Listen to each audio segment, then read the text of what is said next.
नमस्कार दर्शकों। एक साधु के आश्रम में एक युवक बहुत समय से रहता था। फिर ऐसा संयोग आया कि युवक को आश्रम से विदा होना पड़ा। रात्रि का समय है, बाहर घना अंधेरा है। युवक ने कहा, रोशनी की कुछ व्यवस्था करने की कृपा करें। उस साधु ने एक दिया जलाया, उस युवक के हाथ में दिया दिया, उसे सीढ़ियां उतारने के लिए खुद उसके साथ हो लिया, और जब वह सीढ़ियां पार कर चुका और आश्रम का द्वार भी पार कर चुका, तो उस साधु ने कहा कि अब मैं अलग हो जाऊं, क्योंकि इस जीवन के रास्ते पर बहुत दूर तक कोई किसी का साथ नहीं दे सकता है। अच्छा है कि मैं इसके पहले विदा हो जाऊं कि तुम साथ के आदी हो जाओ। और इतना कहकर उस घनी रात में, उस अंधेरी रात में उसने उसके हाथ के दिया को फूंक कर बुझा दिया। वह युवक बोला, यह क्या पागलपन हुआ? अभी तो आश्रम के हम बाहर भी नहीं निकल पाए, साथ भी छोड़ दिया और दिया भी बुझा दिया। उस साधु ने कहा, दूसरों के जलाए हुए दीपक का कोई मूल्य नहीं है। अपना ही दिया हो तो अंधेरे में काम देता है, किसी दूसरे के दिया काम नहीं देते हैं।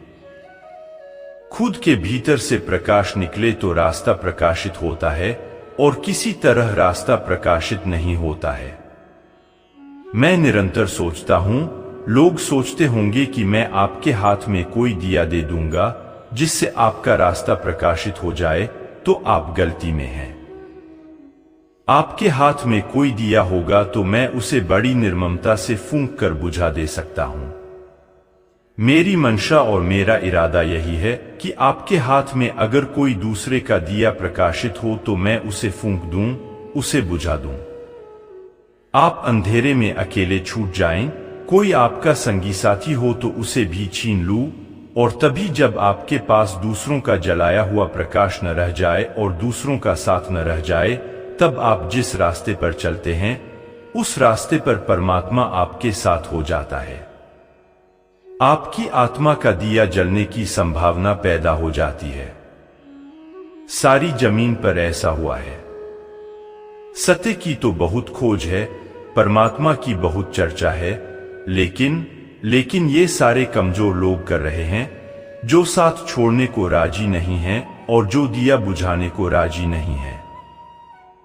अंधेरे में जो अकेले चलने का साहस करता है बिना प्रकाश के, उसके भीतर साहस का प्रकाश पैदा होना शुरू हो जाता है, और जो सहारा खोजता है वह निरंतर कमजोर होता चला जाता है।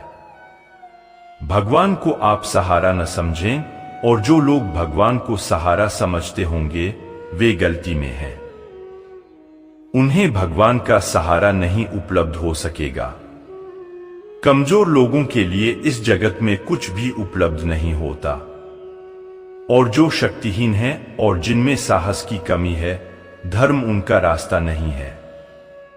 दिखता उल्टा है। दिखता यह है कि जितने कमजोर हैं, जितने साहसहीन हैं, वे सभी धार्मिक होते हुए दिखाई पड़ते हैं।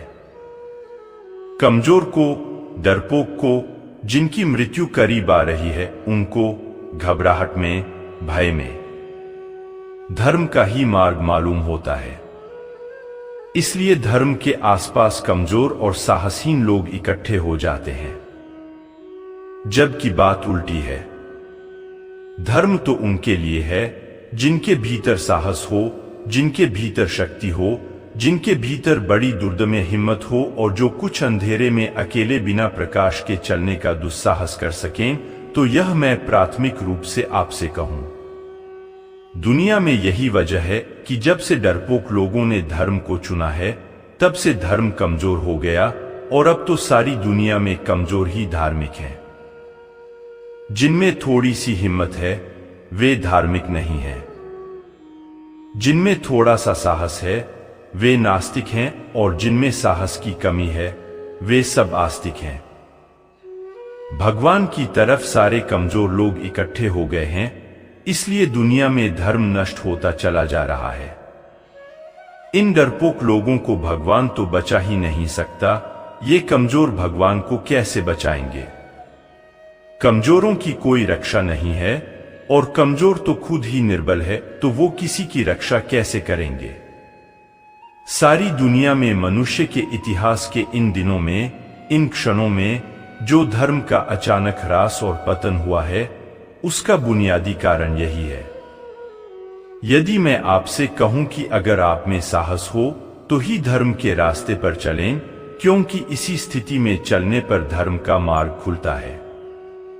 वरना तो दुनिया में बहुत रास्ते हैं, धर्म आपके लिए नहीं हो सकता। धन्यवाद। जय श्री राम।